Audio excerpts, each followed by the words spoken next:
গোবিন্দ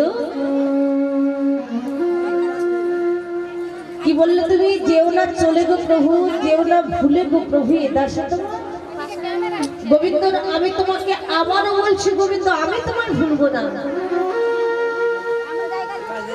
কিন্তু গোবিন্দ তুমি আমার কথাটা মনে রাখবে তো। প্রভু তুমি কেন পাগল পাগল, তুমি আমাকে বলো, কিছু বলবে তো আমার? গোবিন্দ আমি তো চলে যাচ্ছি, তো যাওয়ার সময় তোমাকে বলে যাচ্ছি গোবিন্দ তুমি সংসারী হও, আর সংসারের মধ্য দিয়ে ওই গোপী সেবা দেয়, আর নগরে নগরে মাধুকরী করে। মাধুকরী করে একা একা আর ভালো লাগে না। কিছুদিন পরে গোবিন্দ ঘোষের মনে হলো প্রভু যে আমাকে যাওয়ার সময় বলে গেল গোবিন্দ তুমি সংসারী হও, না না আমি বরং সংসারী হই। গোবিন্দ ঘোষ সংসারী হলেন, মাধবীকে বিবাহ করলেন, ব্রাহ্মণ ঘরের কন্যা। মাধবী ছিলেন গোবিন্দ ঘোষের সহধর্মিণী। জগতে দুই রকম স্ত্রী আছে, এক হচ্ছে অর্ধাঙ্গিনী আর এক হচ্ছে সহধর্মিণী। অর্ধাঙ্গিনী স্ত্রী কাকে বলে আর সহধর্মিণী স্ত্রী কাকে বলে? যে স্ত্রী মনে মনে ভাবি স্বামী মারা গেলে তার অর্ধেক বিষয় সম্পত্তি আমি পাবো, তাকে বলে অর্ধাঙ্গিনী, মানে অর্ধেক ভাগ নেওয়ার জন্য এসেছে, এটাই গৌর হরি বল।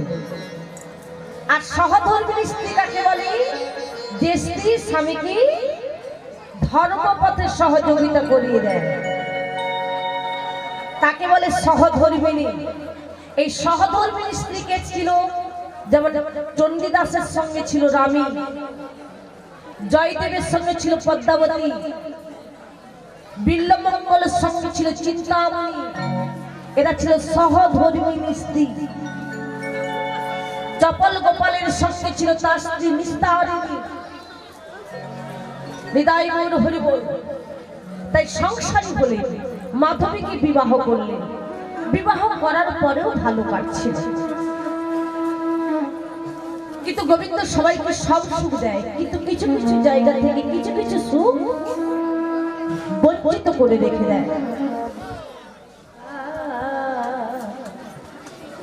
তুমি আড়ালে আড়ালে রবে, তুমি আড়ালে আড়ালে রবে।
দেখা যদি দেবে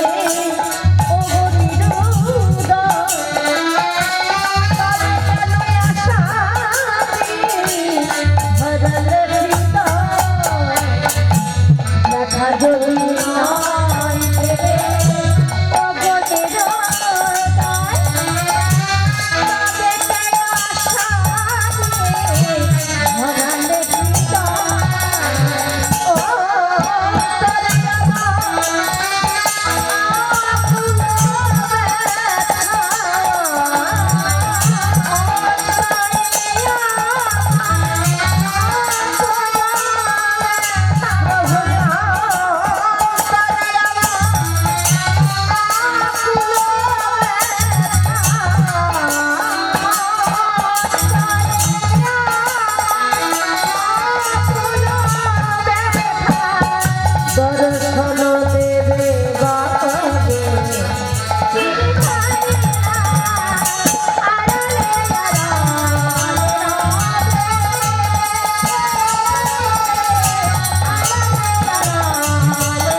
আর সব সুখ দেয় না, কিছু কিছু সুখ বঞ্চিত করে রাখে। গোবিন্দ ঘোষের সব সুখ দিয়েছে, সহধর্মী স্ত্রী দিয়েছে, কিন্তু ও স্বামী তুমি সারাদিন মাধুকরী করতে চলে যাও, তোমার এই সংসারটার মধ্যে আমার একা একা আর ভালো লাগে না। গোবিন্দ ঘোষ বলছে, মাধবী তুমি একা কোথায়? বাড়িতে তো আমার গোপীনাথ রয়েছে, তুমি তো সারাটা দিন আমার গোপীনাথের সঙ্গে কাটিয়ে দেবে। ওই পাথরের বিগ্রহ গোপীনাথ, যে পাথরের বিগ্রহ গোপীনাথ আমাকে কখনো মা বলে ডাকবে না, যে পাথরের বিগ্রহ গোপীনাথ কখনো তোমাকে বাবা বলে ডাকবে না। স্বামী ওই পাথরের বিগ্রহ গোপীনাথের সঙ্গে আমাকে সংসার করতে বলছো, আমি পারবো না স্বামী, আমি পারবো না স্বামী, আমি পারবো না। স্বামী গো, এতদিন তুমি আমাকে বিবাহ করে নিয়ে এসেছো, আমি কখনো কোনো দিনের জন্য তোমার কাছে গর্বেতে কিছু চাইনি, কিন্তু আজ আমি চাইছি তুমি আমায় দেবে। কি চাইছো মাধবী? স্বামী দাও না, আমার একটা পুত্র সন্তান দাও না স্বামী, যে আমাকে মা বলে ডাকবে, যে তোমাকে বাবা বলে ডাকবে। আমাদের চলে গেলে আমরা আমাদের অবর্তমানে তোমার এই গোপীনাথের সেবা করবে। দাও না স্বামী একটা পুত্র সন্তান। মাধবী আমি তো সবকিছু গোপীনাথের চরণে সঁপে দিয়েছি, আমি গোপীনাথের কাছে গিয়ে বলি, গোপীনাথ যদি তোমায় দেয় তবেই তুমি পাবে। গোবিন্দ ঘোষ গোপীনাথের কাছে গিয়ে বলছে, গোপীনাথ,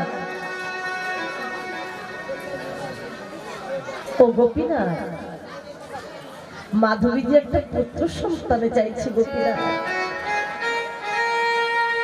আমি তোমার কাছে করার জন্য বলছি, তুমি মাধবীর শূন্য কোলটা তুমি ধরিয়ে দাও না গোপীনাথ, দাও না। ভক্ত যদি কাতর প্রাণে ভগবানের কাছে চায়, ভগবান কি না দেওয়া করে গো মা? কিছুদিন পরে মাধবী হলেন আমার গর্ভবতী, 9 মাস 10 দিন পরে একটা সন্তানের জন্ম দিল। জন্ম হওয়ার সাথে সাথে মাধবী গোবিন্দ ঘোষকে ডেকে বলছে, স্বামী গো, আমাদের একটি মাত্র ছেলের নাম কি রাখা যায় বলো তো? গোবিন্দ ঘোষ বলছে, মাধবী আমাদের একমাত্র সন্তানের নাম রেখে দেব গোপীনাথ। স্বামী জগতে কত হাজার হাজার নাম ছিল, কত অসংখ্য অসংখ্য নাম ছিল, তুমি সেই সব নাম রাখতে পারলে না। তুমি ঠাকুরের নাম রাখেছো গোপীনাথ, আমার ছেলেটার নাম রাখলেও তুমি গোপীনাথ। মাধবী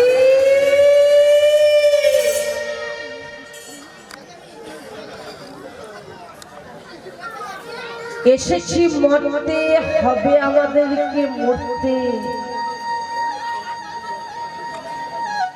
মরতে যখন এসেছি মরতে তো হবেই মাধবী। যেদিন মারা যাব সেদিনে যদি ঠাকুর গোপীনাথের নামটা যদি আমাদের বদনে না আসে, সেই জন্যই ছেলেটার নাম রাখলাম গোপীনাথ। যত পুত্র গোপীনাথকে ডাকবো আমাদের ঠাকুর গোপীনাথের নাম হয়ে যাবে। পিতামাতার স্নেহ আর ভালোবাসা পেয়ে ছোট্ট ছেলে গোপীনাথ ধীরে ধীরে বড় হয়। কিন্তু এই যে ভগবান ভক্তকে ভুলে না, ভক্তই সবকিছু পেয়ে ভগবানকে ভুলে যাচ্ছে। এতদিন যখন নগরে নগরে মাধুকরী করতে যেত গোবিন্দ ঘোষ, সবাইয়ের কাছে গিয়ে গিয়ে বলতো, ও মা, আমি আমার ঠাকুর গোপীনাথকে সেবা দেবো, তোমরা আমায় কিছু ভিক্ষা দাও। আর আজকে যখন পুত্র হয়েছে সবাইয়ের কাছে গিয়ে বলছি, আমি আমার পুত্র গোপীনাথের সেবা দেবো, তোমরা আমায় কিছু ভিক্ষা দাও। গোবিন্দ ঘোষ মনে মনে যখন এই কথা ভাবছে, ঠাকুর গোপীনাথ মনে মনে ভাবছে, বা গোবিন্দ, বা গোবিন্দ, তুমি না আমায় বলেছিলে প্রভু যেও না চলে গো, প্রভু যেও না ভুলে গো, প্রভু এই দাসে তোমার। গোবিন্দ আমি তোমাকে ভুলিনি, গোবিন্দ আমি তোমাকে ভুলিনি। তুমি তোমার স্ত্রী পুত্রকে পেয়ে, তুমি তোমার সংসার পেয়ে গোবিন্দ তুমি আমাকে ভুলে দিতে বসেছো গোবিন্দ। তবে শোনো গোবিন্দ, যে সংসার তুমি পেতেছো, যে মায়ার সংসার তুমি আবদ্ধ হয়েছো, এই মায়ার সংসারটা আমি তোমার রাখবো না। এই মায়ার সংসার থেকে আমি মায়াটাকে চিরদিনের জন্য তোমার কাছ থেকে ছিন্ন করে দেব। শ্রী মাধবী মাধবী ছুটতে ছুটতে গোবিন্দ ঘোষের কাছে গেলে চল স্বামী, স্বামী গো দেখো না গো, আমার সব অঙ্গ থেকে আমার নিতার উপর জ্বালা যন্ত্রণা করছে। স্বামী আজকে তোমার মাধবী পুরী না করতে গেলেই নয়। মাধবী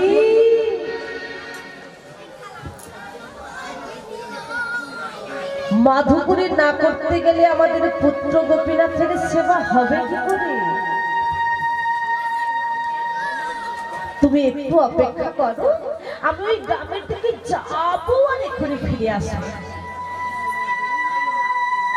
মাধবীকে সান্ত্বনা বাক্য দিয়ে গ্রামের দিকে মাধবী করতে গেল। আসছি মাধবী অঙ্গের জ্বালা যন্ত্রণাগুলো সহ্য করতে পারছে না বলে ছুটতে ছুটতে গিয়ে ঠাকুর গোপীনাথের চরণে আছাড় খেয়ে পড়লেন। যখন ঠাকুর গোপীনাথের চরণে আছাড় খেয়ে পড়লেন, ঠাকুর গোপীনাথ মনে মনে বলছে, গোবিন্দ যে সংসারে তোমার দুটো মায়া ছিল, ওই দুটো মায়ার মধ্যে তোমার কাছ থেকে চিরদিনের জন্য একটা মায়া ছিন্ন করে গেলাম। শ্রী মাধবী বদন থেকে শ্রী মাধবীকে সারা জীবনের জন্য ঠাকুর গোপীনাথ চিরদিনের জন্য তার নিজের কাছে নিয়ে নিল।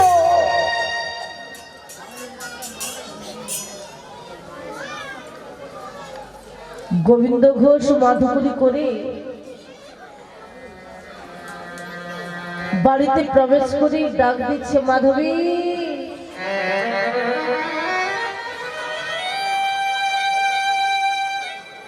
মাধবী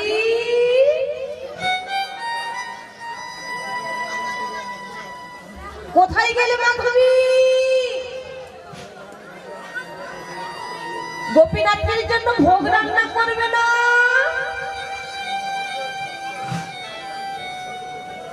কোনো সাড়া পাচ্ছি না কেন গো? ডাকতে ডাকতে ভেতরে গিয়ে দেখছেন ঠাকুর গোপীনাথের চরণে মাধবী লুটিয়ে দিয়েছে। ও দেখো মা দেখো, অঙ্গের জ্বালা যন্ত্রণাগুলো সহ্য করতে পারছে না বলে সব গোপীনাথকে জানাচ্ছে। জানাও মাধবী জানাও, ওই গোপীনাথের পারে তোমার অঙ্গের সমস্ত জ্বালা যন্ত্রণা দূর করে দিতে। না ওঠো ওঠো না। গোপীনাথ কতক্ষণ ক্ষুধায় রয়েছে, রান্না করতে হবে না, সেবা দিতে হবে না, ওঠো না মাধবী। কিন্তু এত করে ডাকছে, মাধবীর কোনো সাড়া পাচ্ছি না কেন?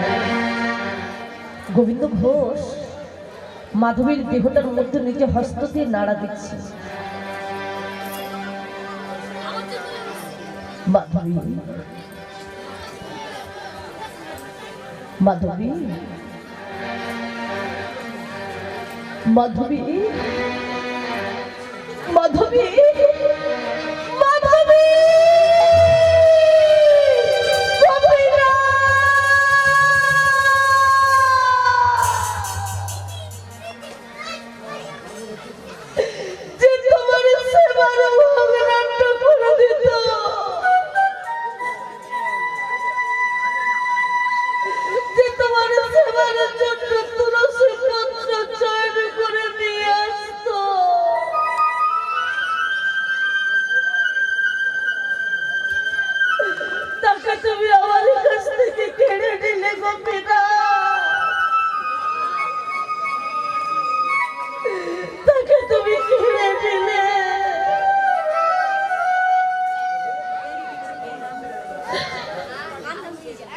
দেহটা স্কন্ধে করে নিয়ে গিয়ে গঙ্গার ঘাটে গিয়ে সাধের চিতা জেলে দিয়েছে। সমস্ত কিছু ক্রিয়াকর্ম সম্পূর্ণ করে বাড়িতে এসে ছোট্ট হয়ে গেলি বাবা, তুই মাতৃহারা। মা ডাকের মধ্যে যে কত জাদু আছে, মা ডাকের মধ্যে যে কত অমৃত আছে, গোপীনাথ তুই বুঝতে পারলি না বাবা, তুই বুঝতে পারলি না। কিন্তু আমি তোকে বুঝতে দেব না গোপীনাথ, আমি তোকে বুঝতে দেব না গোপীনাথ, দেব না। আজ থেকে আমি তোর মা, আর আজ থেকে আমি তোর বাবা গোপীনাথ। আমি তোকে মাতৃস্নেহ আর পিতৃস্নেহ দিয়েই তোকে বড় করব। ছোট্ট ছেলে পুত্র গোপীনাথ ধীরে ধীরে বড় হয়। গোপীনাথকে ছেড়ে দিয়ে গোবিন্দ ঘোষ সারাদিন ভিক্ষায় চলে যায়। আর ছোট্ট ছেলে পুত্র গোপীনাথ ধীরে ধীরে সারাদিন ওই পাড়া প্রতিবাসী সঙ্গী সাথীদেরকে সঙ্গে করে নিয়ে নানা খেলায় বেঁধে থাকে। যখন সব শিশুগুলোর খেলা শেষ হয়ে যায়, যখন পূর্ব দিক থেকে পশ্চিমে দিগন্তে যখন দিনমণি অস্তাচলে চলে যায়, সব ছেলেগুলো বাড়ি ফিরে যায়। আর সব শিশুগুলোর মায়েরা এসে সবাইকে বাড়ি নিয়ে যায়। আর ছেলেগুলো ছুটতে ছুটতে গিয়ে মায়ের কোলে উঠে মায়েরা ছেলেগুলোর বদলে শত শত বার চুম্বন করে, কত আদর করে, কত ভালোবাসে। আর গোপীনাথ দাঁড়িয়ে দাঁড়িয়ে দেখে।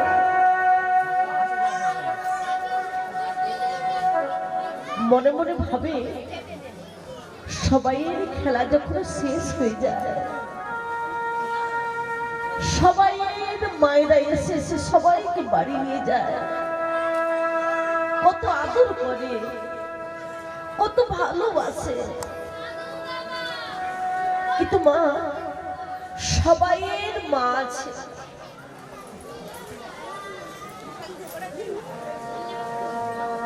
কই আমার তো কই মা নেই।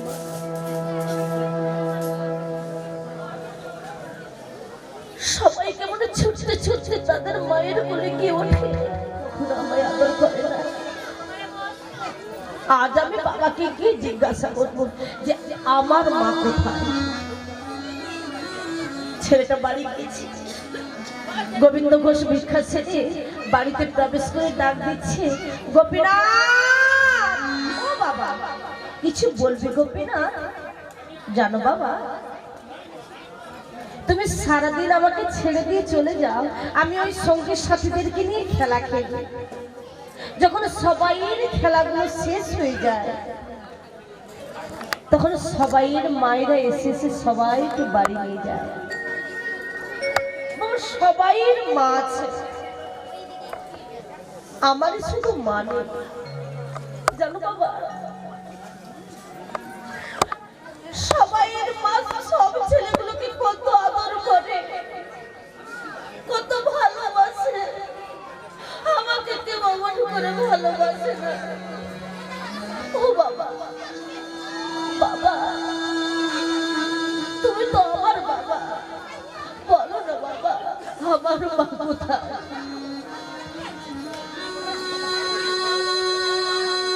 বাবা তুমি চুপ করে রয়েছো কেন? উত্তর দাও না বাবা, আমার মা কোথায়? বলো না বাবা, আমার মা কোথায়? কি উত্তর দেবে গোবিন্দ ঘোষ? বলবে তোর মা মারা গেছে। সঙ্গে সঙ্গে বলবে তোর মা কোথায়, আমি জানবো কি করে? ওই পাথরের বিগ্রহ গোপীনাথকে জিজ্ঞাসা কর, ওই গোপীনাথ কি করে দেবে যে তোর মা কোথায় গেছে?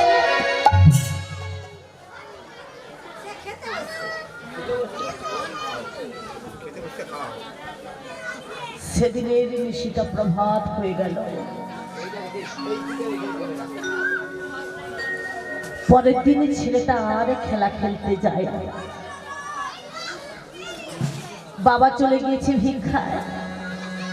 ছেলেটা গোপীনাথের কাছে বসে বলছে, গোপীনাথ, ও গোপীনাথ, সবাইয়ের মা আছে, শুধু আমারই কেবল মা নেই। বাবাকে গিয়ে জিজ্ঞাসা করলাম, বাবা বলল তুমি জানো। বলো না গোপীনাথ, আমার মা কোথায়? বাবাও বলল না, তুমিও বলবে না। বলো না গোপীনাথ, আমার মা কোথায়? ওই পাথর বিগ্রহ গোপীনাথ কোনো উত্তর দিল না, কোনো সাড়া দিল না। সামনে ছিল একটা পাকার মেঝে, পাকার মেঝে থেকে মাথাটা পড়ছে আর বলছে, বলে দাও, বলে দাও, বলে দাও, একবার বলে দাও।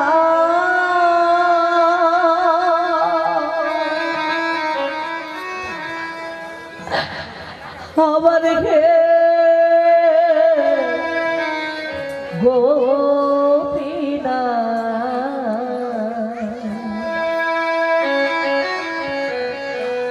বলো কোথায় আমার মা? বলে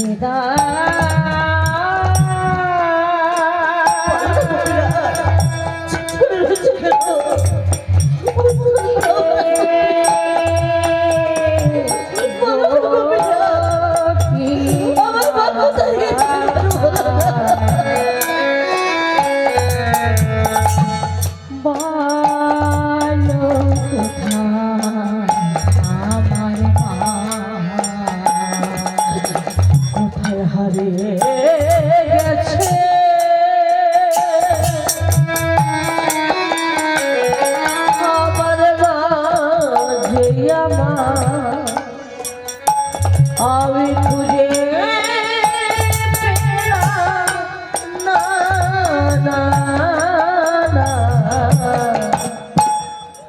বলো কোথায় আমার মা? একবার বলে দাও।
কোথায় হারিয়ে গেছে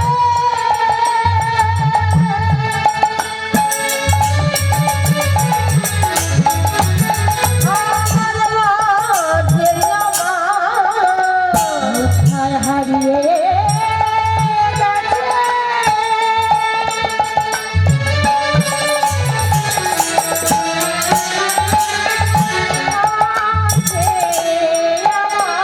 আমার মাকে খুঁজে না,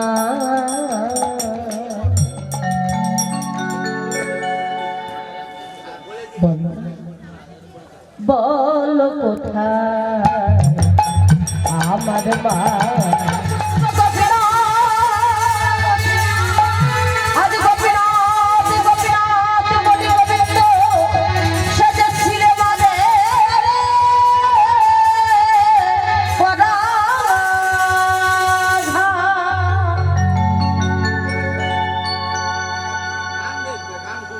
একমাত্র পুত্রের বদন থেকে ঝলকে ঝলকে রক্ত উঠিয়ে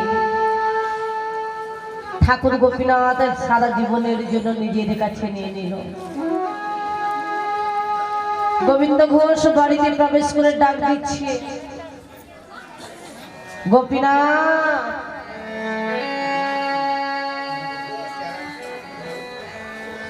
কোথায় গেলি বাবা?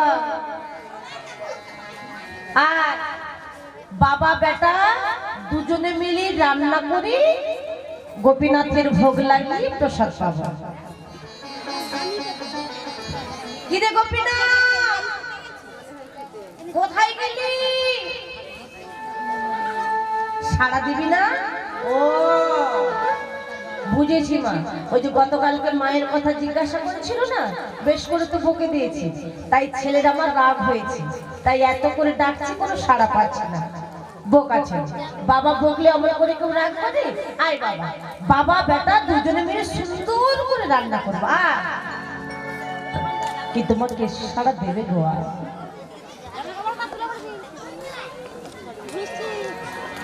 সাড়া দেওয়ার মতো কি ঠাকুর গোপীনাথ দেখেছি কাউকে?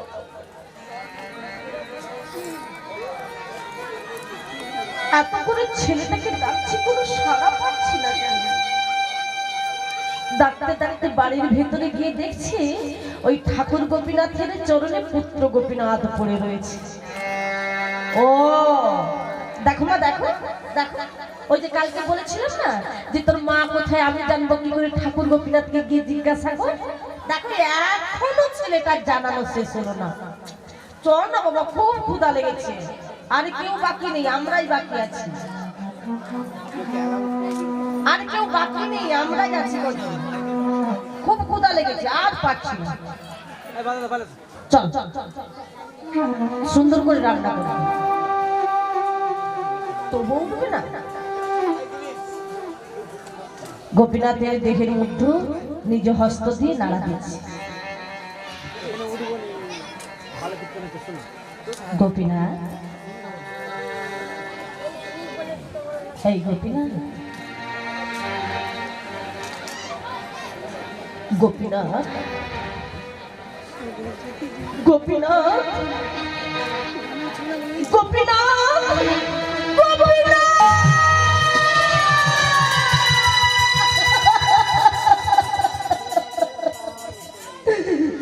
নানা কেড়ে নিও না,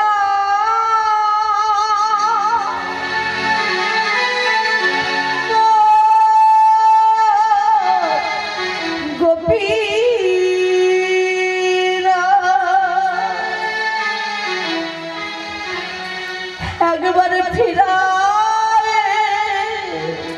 দাও মরে।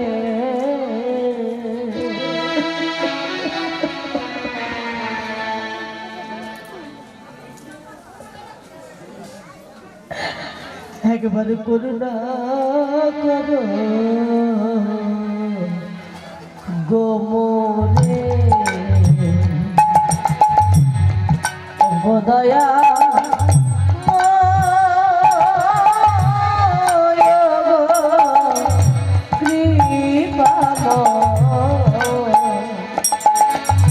একবার করুণা করো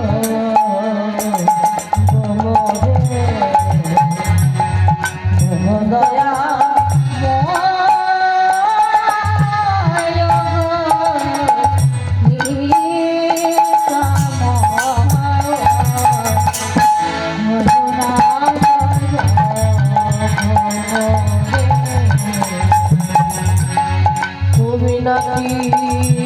হরি দয়াল ঠাকুর,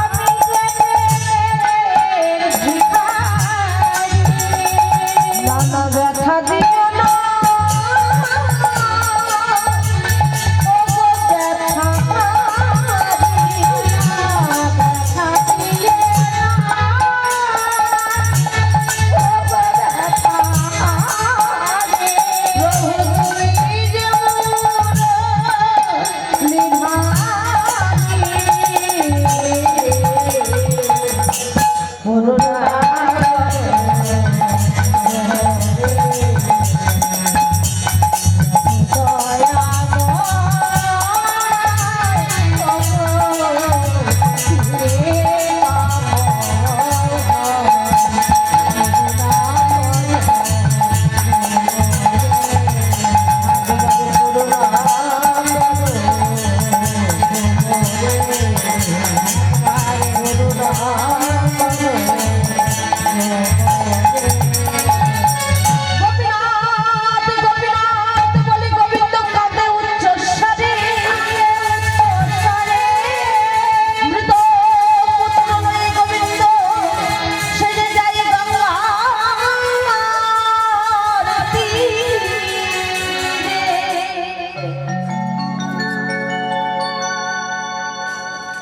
মৃতপুত্রের দেহটি নিয়ে গিয়ে গঙ্গার তীরে গিয়ে সাধের চিতাটা জেলে দিয়েছে।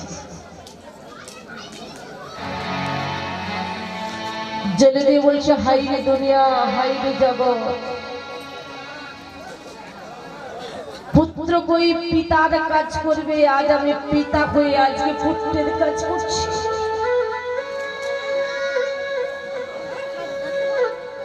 মাগো, আমার মতো হতভাগ্য পিতা যেন জগতে যেন আর কেউ না হয়।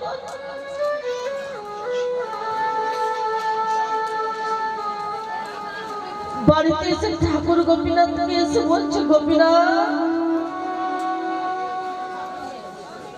এবার তো শান্তি হয়েছে তো? যেদিন আমার স্ত্রীকে কেড়ে নিয়েছিলি গোপীনাথ, সেদিন আমি তোকে কিছু বলিনি। সেদিন আমি ভেবেছিলাম আমার স্ত্রী গেছে, কিন্তু আমার কাছে তো আমার পুত্রটা আছে। আর আজকে তুই আমার ছেলেটাকে আমার কাছ থেকে কেড়ে নিলি গোপীনাথ। তবে শোন গোপীনাথ, আজ থেকে আমি তোর আর সেবা কার্য করবো না। আজ থেকে আমি তোর আর মঙ্গল আরতি করবো না। আজ থেকে আমি তোর আর সন্ধ্যারতি করবো না। আজ থেকে আমি তোর আর বাল্য ভোগ নিবেদন করবো না। আজ থেকে আমি তোকে মধ্যাহ্নকালীন অন্ন ব্যঞ্জন রন্ধন করে দেব না। আজ থেকে আমি তোর আর সন্ধ্যারতি করবো না। আজ থেকে আমি আর তোর সন্ধ্যারতির পদ গাইব না। আজ থেকে আমি তোকে আর রাত্রিবেলা শয়ন দেব না। আজ থেকে আমি তোর সমস্ত কিছু ক্রিয়াকর্ম বন্ধ করে দিলাম। বন্ধ করে দিলাম। আমি বন্ধ করে দিলাম। দেখি গোপীনাথ, আর কি কি আমার জীবনে করতে পারে।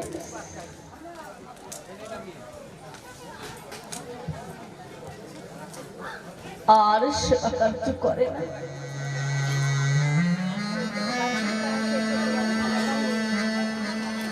একদিন গেল, দুদিন গেল, 3 দিন গেল, কিন্তু মাগো ভক্তের হাতের প্রসাদ না পেলে তো ভগবানের দর পূর্ণ হয় না। 4 দিনের দিনে ঠাকুর গোপীনাথ আর ক্ষুধার জ্বালা সহ্য করতে পারছে না। 4 দিনের দিন রাত্রিবেলা ঠাকুর গোপীনাথ এসে ডাক দিচ্ছে, বাবা।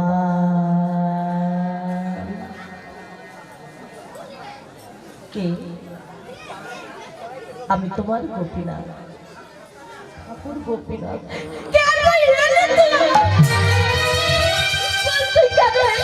আর কি আমার স্ত্রীকে দিয়ে তো সাজ বেঁচে নি, আমার ছোট্ট ছেলেটাকে দিয়ে তো রাস্তা বেঁচে নি। বল গোপীনাথ, বল তোর আর কি চাই? আমাকে চাই তো, আমাকে তো চাই, আমাকে তো চাই, আমাকে চাই।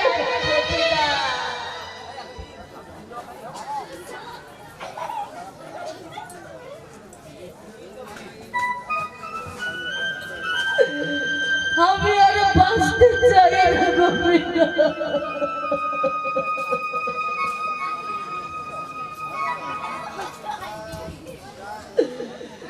তুই আমাকে তোর কাছে নিয়ে নে না গোপীনাথ। আর আমি বাঁচতে চাই না।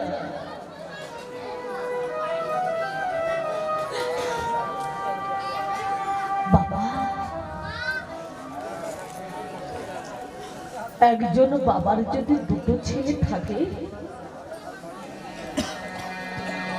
তার একটা ছেলে যদি মারা যায়,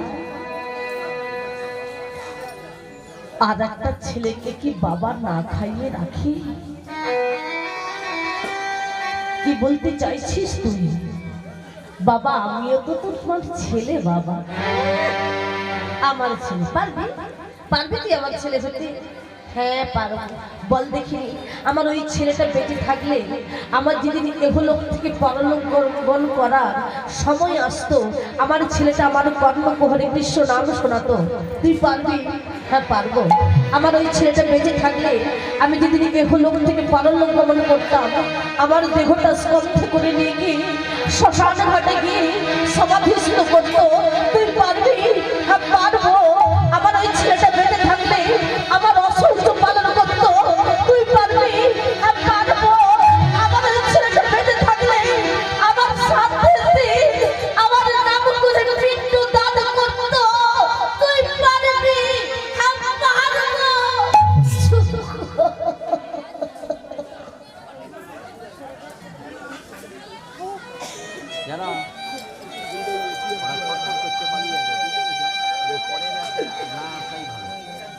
চুপ কর গোপীনাথ, তুই চুপ কর।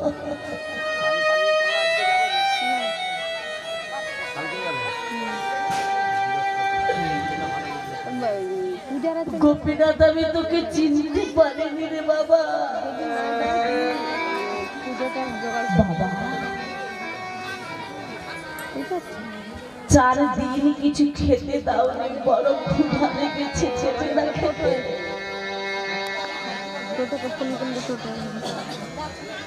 দেব গোপীনাথ, একটু অপেক্ষা কর। গোবিন্দ ঘোষ রন্ধন করে রন্ধন ক্রিয়া সমাপন করে ঠাকুর গোপীনাথের ভোগ লাগিয়ে দিলেন। দেখতে দেখতে দিন যায়, মাস যায়, বছর যায়। ক্রমে ক্রমে সর্বঙ্গটা ক্ষীণ হতে লাগলো। আর মন্দিরের সেবা কার্য নিজে হাতে করতে পারছে না। একজন পূজক ঠাকুর রাখলেন, সমস্ত কিছু দায়িত্ব সেই ঠাকুর মশাইয়ের হাতে তুলে দিলেন। গোবিন্দ ঘোষের যেদিন যাওয়ার সময় হলো, ঠাকুর গোপীনাথের কাছে গিয়ে বলছে, গোপীনাথ, তুই যে আমায় বলেছিলি বাবা, শোনাবি না বাবা কৃষ্ণ নাম? শোনাবো বাবা। ঠাকুর গোপীনাথ পুত্র গোপীনাথের বেশ ধারণ করে এসে গোবিন্দ ঘোষকে কৃষ্ণ নাম শোনালেন। শুনবে বাবা? শোনো। হরে কৃষ্ণ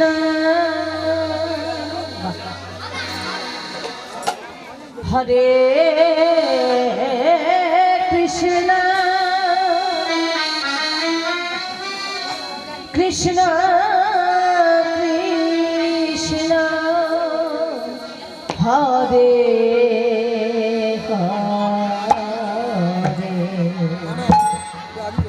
হরে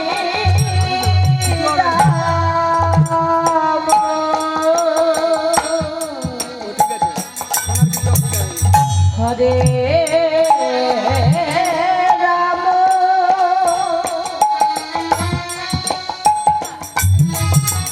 রাম রাম হরে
ঠাকুর গোপীনাথ শিবদিনী কৃষ্ণ নামে শ্রবণ করি গোবিন্দ ঘোষের ভেলক থেকে পালন গ্রহণ করলেন।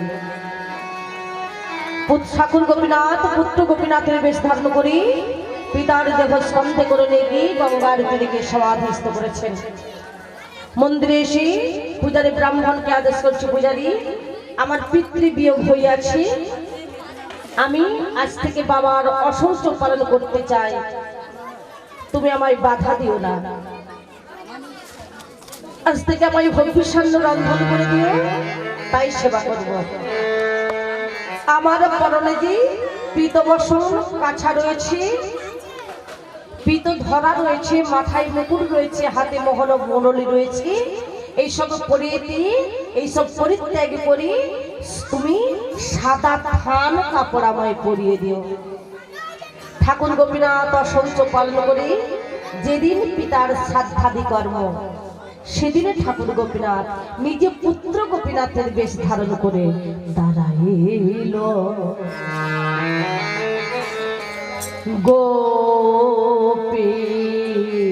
গোপীনাথ পিণ্ড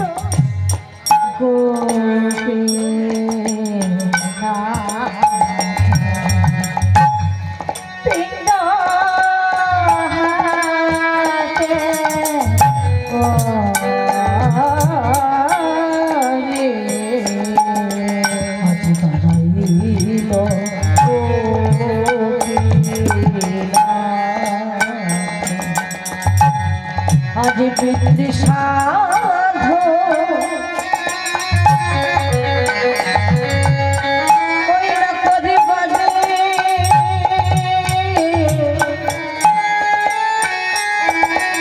আজ দাঁড়াইল আমার পিণ্ড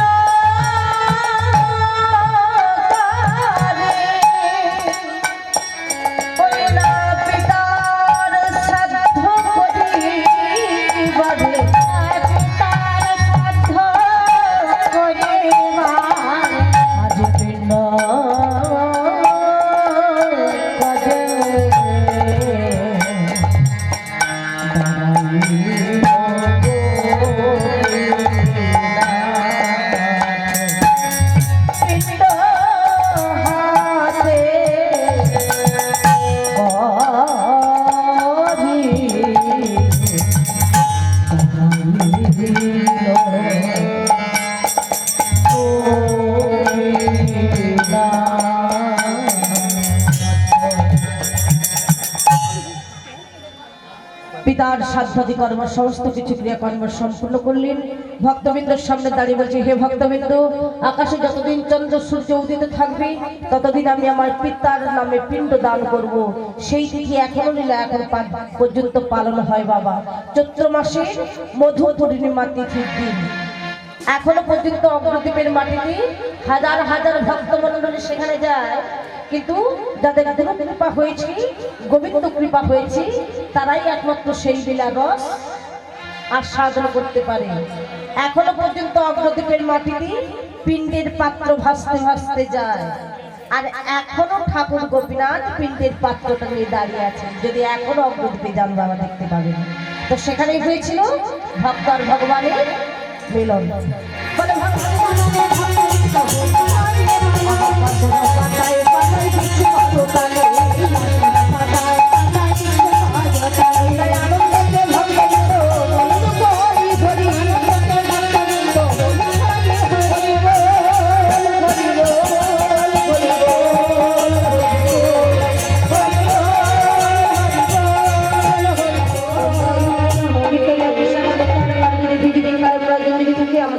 কৃষ্ণ কৃষ্ণ হরে হরে হরে রাম হরে রাম রাম রাম হরে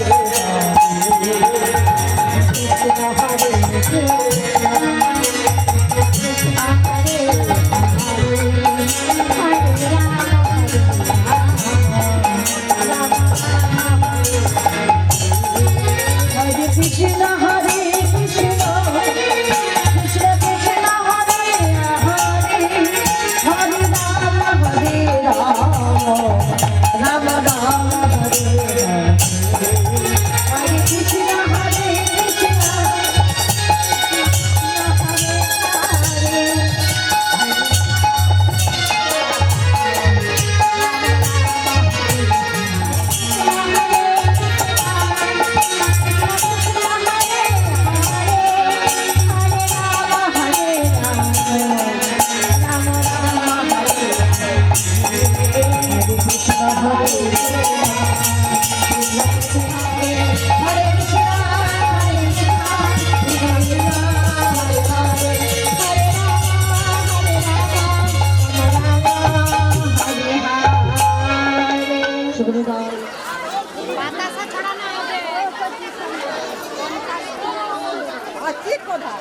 আরো আরো অনেক বড় বড় এর থেকেও আরো ভালো অনুষ্ঠান করুক, এটা আমরা চাই।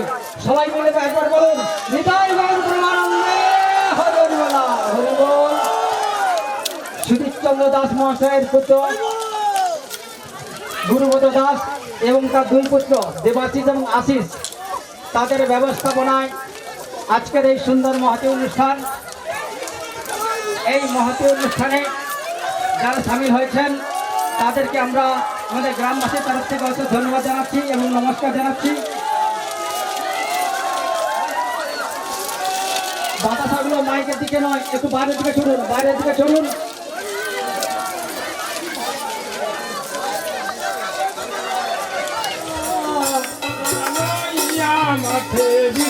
ভালো হয়ে যৌবন ভেটিতে যায় জয় যৌবন মাঠে রাধা বিনোদিনী মাঠে রাধা বিনোদিনী ভেটিতে যায় হয়ে উন্মাদিনী ভেটিতে যায় হয়ে উন্মাদিনী লোকে যাবি আমার সঙ্গে আয় সখী গণ যাবি আমার সঙ্গে আয় সখী গণ আনন্দ হেরি বয়াজি মদন মোহনের পায়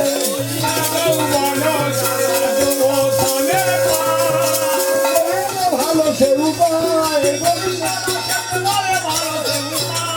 মহা মহা মহোৎসব পূর্ণের কারণ পূর্ণের কারণ সচিনন্দন গৌরীদাস কীর্তনিয়ার গলেতে ধরিয়া কীর্তনিয়ার গলেতে ধরিয়া যেন মহাপ্রভু কাঁদিয়া কাঁদিয়া যেন মহাপ্রভু কাঁদিয়া কাঁদিয়া গোলকের প্রেম ধন নাম সংকীর্তন গোলকের প্রেম ধন নাম সংকীর্তন কেমন করিব পূর্ণ কাজে মোর মন কেমন করিব পূর্ণ কাজে আমার মন নিত্য নিত্যানন্দ শুনহ বচন নিত্যানন্দ পুনঃ বচন মহান্তের অলন প্রভুর কথায় নিত্যানন্দ ধাইয়া চলিল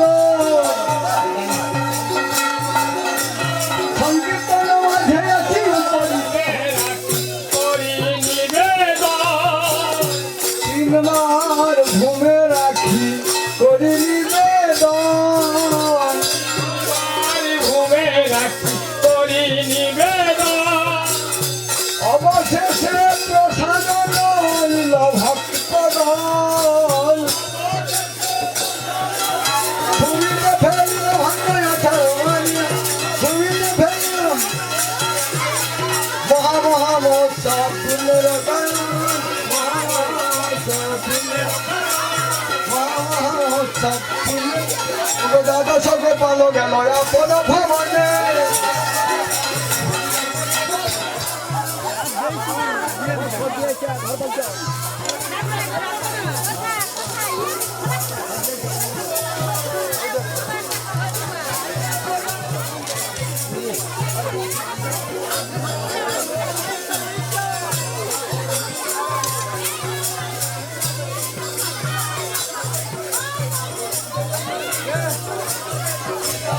অবন্দন যাহা হইতে বিঘ্ন সবিষ্ট ফুলন শ্রী গুরু বৈষ্ণব পাদ পদ্ম করিয়াস হরিনাম সংকীর্তন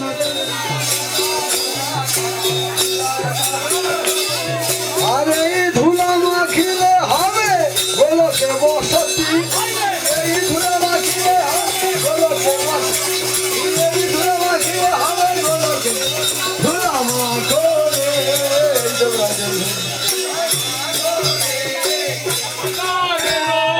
আইরে ধুলা নয় ধুলি নয় গোপীর পদ রেণ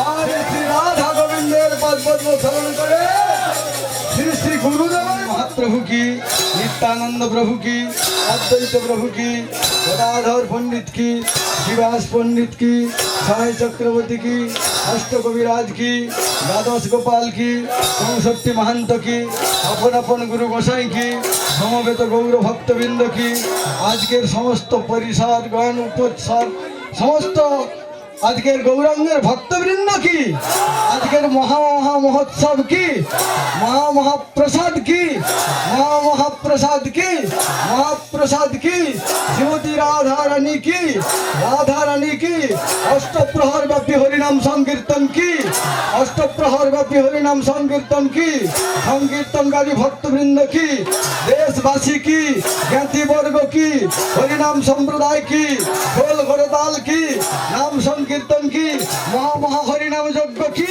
হরিনাম যজ্ঞ কি হরিনাম যজ্ঞ কি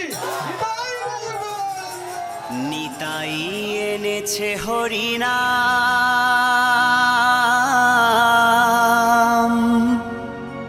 এই ভবের মাঝে অমৃত সমান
সমান।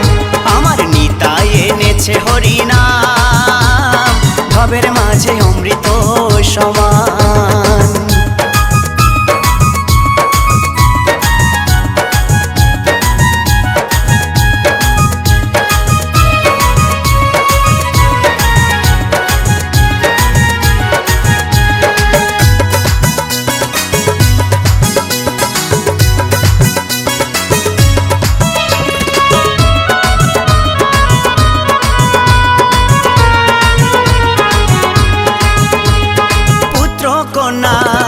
আপন স্বজন সবই পরে রবে, এই দেহটা আগুনেতে পুড়িয়া ছাই হবে।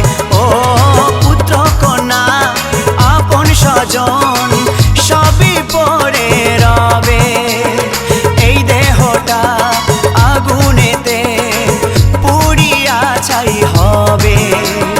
সুন্দর নারী সুন্দর বাড়ি, সুন্দর নারী সুন্দর বাড়ি, কত অভিমান, ভবের মাঝে অমৃত সমান।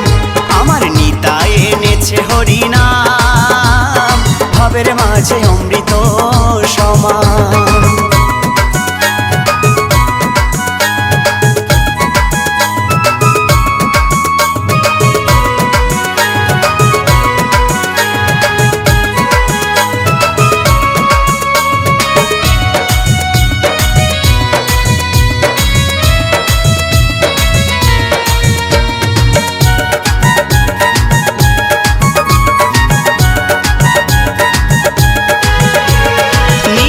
দাসের এই মিনতি শ্রী গুরুর চরণে, কৃষ্ণ ভক্তি থাকে যেন সদাই আমার মনে।